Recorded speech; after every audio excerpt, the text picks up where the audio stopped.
யாருக்கும் தீங்கன்றி வாழ்பவன் மனிதன், ஊருக்கே வாழ்ந்துயர்ந்தவன் புனிதன். நேற்று வரைக்கும் மனிதனப்பா, இன்று முதல் நீ புனிதனப்பா.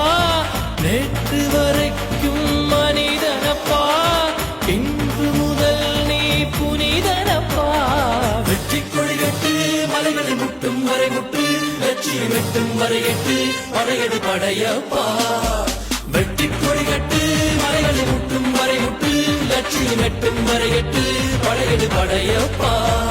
கை தட்டும் மொழிபட்டு நீ விடும் நெற்றி துளிபட்டு, பாறைகள் எட்டை பிளவுற்று உடைபடும் படையப்பா. வெட்டு கிளி அல்ல நீ ஒரு வெட்டும் புலி என்று